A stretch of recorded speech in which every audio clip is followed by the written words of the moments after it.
O assunto da semana é, evidentemente, a decisão do governo brasileiro de não extraditar o Cesare Battisti. A decisão que era absolutamente inevitável, segundo pelo meu entendimento da coisa.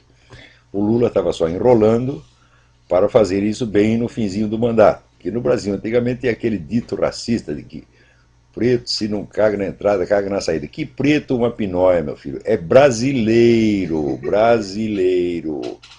Pode ser descendente do que seja, africano, japonês, alemão, polonês. Virou brasileiro, o sujeito aprende a fazer direitinho. E o Lula mostrou, né? Esperou para fazer a cagada final no finzinho do mandato. Tá certo? Cagada, em primeiro lugar, do ponto de vista moral e jurídico. O homem é notoriamente um assassino, não tem desculpa porque ele fez, e justamente por isso o governo brasileiro gosta dele. Sabe que o governo brasileiro adora coisa como Farc, MIR, né? Essa putada toda. Ouviu falar que os sujeito é um terrorista, eles já ficam tudo de calcinha molhada, no ministério inteiro, né? O Lula, então, né, se apaixonou pelo Cesare Battisti e fez esta cagada monumental. Cagada, em segundo lugar, do ponto de vista diplomático, porque o mundo inteiro está contra, está todo mundo escandalizado. A Itália, então, nem se fala. Na Itália, todos os partidos italianos, mesmo de extrema esquerda, estão chocados com este negócio. Agora, o pior é o seguinte, eles ficam chocados com a coisa, mas os comentários são o seguinte: imagina o Lula, um homem tão equilibrado, tão democrático, o que deu na cabeça dele? Né? O que prova que os camaradas não têm a menor ideia de quem é o Lula, do que é Foro de São Paulo e como funcionam as coisas na América Latina. Quer dizer, a mídia mundial fez um consenso, vamos dizer, de bloquear a história do Lula, assim como bloquearam aqui na história do Barack Obama, ninguém pode saber de onde veio o cara. Do Lula nada se pode saber, somente aquela imagem publicitária que se criou. Quer dizer, os fatos são todos bloqueados. E quando vaza um que não tem como esconder, né, daí o pessoal enquadra isso sempre na referência errada. Eles não têm o contexto, né, correto para entender exatamente o que está acontecendo. Esta decisão contra o Cesare Battisti faz parte, vamos dizer, de uma estratégia de apoio sistemático ao terrorismo e presta atenção, e também ao narcotráfico. Vocês lembram outro dia que prenderam a concorrente da Farc. Né? Eles vão lá, prendem aqueles bandidinhos pequenos que fazem concorrente para a Farc e deixam o campo livre para as Farc. Das Farc nunca ninguém é preso. Quando é preso, todo mundo se mobiliza para libertar imediatamente.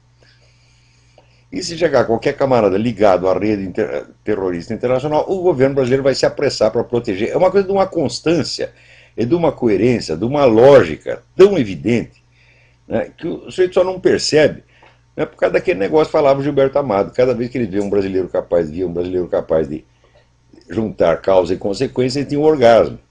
Isso quer dizer que o Gilberto Amado viveu num estado de privação ascética, né, admirável, uma vida franciscana. Jamais teve um orgasmo na vida, né?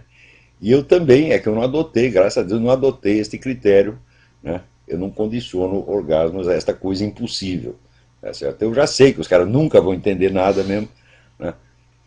Que você dá uma conta de 2 mais 2, o sujeito leva 35 anos para completar, né? E os fatos, então você empina um fato, 2 fatos, 3 fatos, 4 fatos, 5 fatos, 5 mil fatos.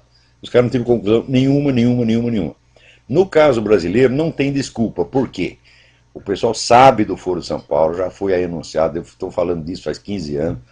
Né? O próprio Foro de São Paulo já se manifestou publicamente. O Lula fez 2 discursos contando tudo o que se faz no Foro de São Paulo, inclusive sem o menor temor de ser cobrado, de ser acusado por isso. Não, falou tranquilamente.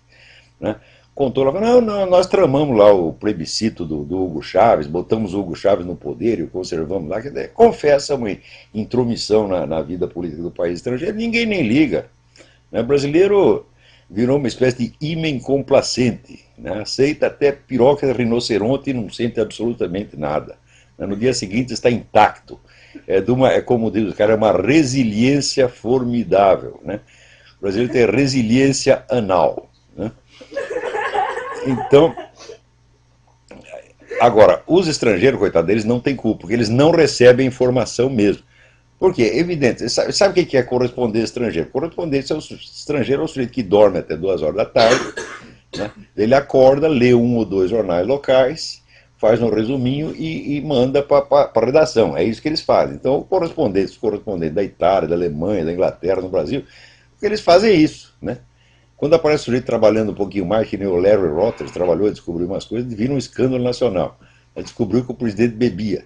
Também descobriu depois que o Leonel Brizola, veja, o Leonel Brizola escreveu um artigo a respeito na Veja. Então, né, quem é que não sabe? Mas esse negócio de Foro de São Paulo, ninguém está informando o mundo. Quer dizer, há realmente um bloqueio.